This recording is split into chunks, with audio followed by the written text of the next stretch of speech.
Hello friends, ಎಲ್ಲರಿಗೆ ನಮಸ್ಕಾರ. Kannada life ಸ್ಟೋರಿನಿಂದ ಪ್ರತಿಯೊಬ್ಬರಿಗೆ ತುಂಬ ಧನ್ಯವಾದಗಳು. Thank you so much. ಬೆಡ್ರೂಮ್ನಲ್ಲಿ ಪುರುಷರು ಮಹಿಳೆಯರಿಗಿಂತ ಬಯಸುವುದು ಇವನ್ನೇ ನೋಡಿ. ಪುರುಷರು ಮಹಿಳೆಯರಿಗಿಂತ ಭಿನ್ನವಾಗಿರುವುದಿಲ್ಲ. ಅವರು ಮುದ್ದಿಸಲು ಮತ್ತು ಪ್ರೀತಿಸಬೇಕೆಂದು ಬಯಸುತ್ತಾರೆ.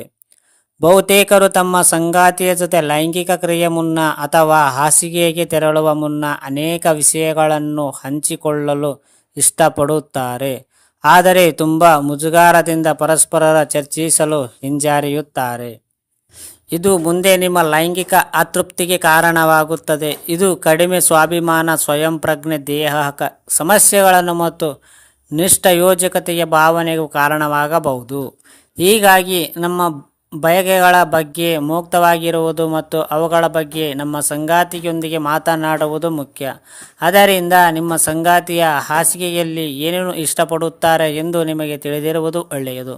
ಇದು ನೀವಿಬ್ಬರ ನಡುವೆ ಬಾಂಧವ್ಯ ಹೆಚ್ಚು ಸಹಾಯ ಮಾಡುತ್ತದೆ. ಇಲ್ಲಿ ಪುರುಷರು ನೀವು ಹಾಸಿಗೆಗೆ ತೆರಳುವ ಮುನ್ನ ಯಾವ ವಿಷಯಗಳನ್ನು ಇಷ್ಟಪಡುತ್ತಾರೆ ನೋಡೋಣ. ಕೀಟಲೆ ಮಾತುಗಳು ಆಡಿ. ಮಲಗುವ ಮುನ್ನ ರೊಮ್ಯಾಂಟಿಕ್ ಆಗಿ ಮಾತನಾಡಿಕೊಳ್ಳುವುದು ಸೆಕ್ಸ್ ಮೂಡ್ಗೆ ಬರಲು ಸಹಾಯ ಮಾಡುತ್ತದೆ. ಕೀಟಲೆ ಮಾಡುವುದು ಖಂಡಿತವಾಗಿಯೂ ಸೆಕ್ಸ್ ಡ್ರೈವ್ ಅನ್ನು ಹೆಚ್ಚಿಸುತ್ತದೆ ಮತ್ತು ನೀವಿಬ್ಬರು ಲೈಂಗಿಕ ಕ್ರಿಯೆಯು ಮುನ್ನವೇ ಚಾರ್ಜ್ ಮಾಡಬಹುದು. ನೀವು ಅವರ ಬಗ್ಗೆ ಯೋಚಿಸುತ್ತಿದ್ದೀರಿ ಎಂದು ಅವರಿಗೆ ಹೇಳುವುದು ಕೂಡ ಅವರನ್ನು ಪ್ರಚೋದಿಸಬಹುದು.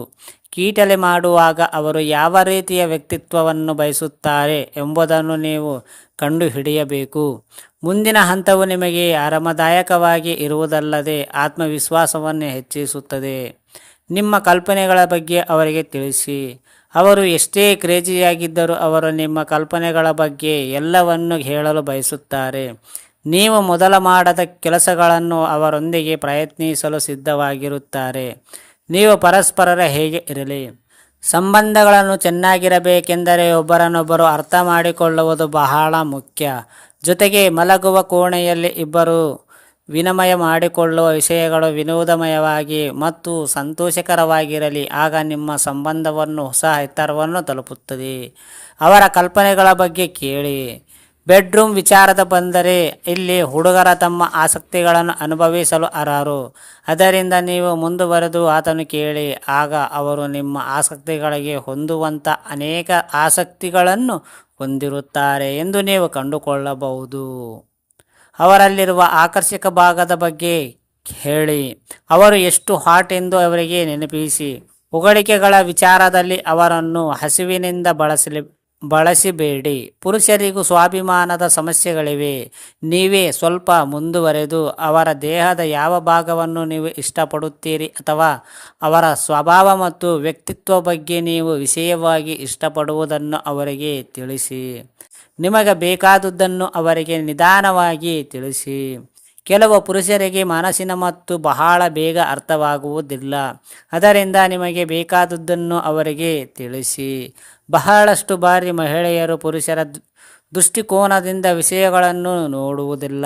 ಆ ನಂತರದ ನಿಮ್ಮ ಸಂಗಾತಿಗೆ ಲೈಂಗಿಕ ಕ್ರಿಯೆ ಸಮಯದಲ್ಲಿ ಯಾವುದು ಒಳ್ಳೆಯದು ಮತ್ತು ನಿಮಗೆ ಬೇಕಾದುದನ್ನು ತಿಳಿಸಿ.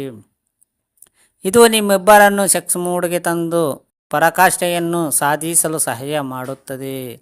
ಅದು ಮುಗಿದ ನಂತರ ಅದ್ಭುತವಾಗಿದ್ದು ಎಂದು ಅವರಿಗೆ ಹೇಳಿ. ಮಹಿಳೆಯರು ಪುರುಷರ ಬಗ್ಗೆ ತಿಳಿದುಕೊಳ್ಳಲು ಬಹಳಷ್ಟು ಇದೆ. ಹುಡುಗರ ಮತ್ತು ಹುಡುಗಿಯರು ವಿಭಿನ್ನರು. ಅದರಿಂದ ಕೆಲವೊಮ್ಮೆ ಹುಡುಗಿಯರಿಗೆ ನಿಮಗೆ ಬೇಕಾದುದನ್ನು ಕೇಳಬೇಕು. ಹುಡುಗರು ಮೆಚ್ಚುಗೆಯ ಭಾವನವನ್ನು ಬಹಳ ಪ್ರೀತಿಸುತ್ತಾರೆ. ಅದರಿಂದ ಆಕ್ಟ್ ಮುಗಿದ ನಂತರ ನಿಮಗೆ ಒಳ್ಳೆಯ ಅನುಭವವಾಗಿದ್ದರೆ ಅದರ ಬಗ್ಗೆ ಅವರಿಗೆ ತಿಳಿಸಿ. ಅವರ ನಡೆಯ ಬಗ್ಗೆ ಅವರನ್ನು ಪ್ರಶಂಸಿಸಿ. ಆಗ ಅವರು ನಿಮ್ಮನ್ನು ಶಾಶ್ವತವಾಗಿ ಪ್ರೀತಿಸುತ್ತಾರೆ.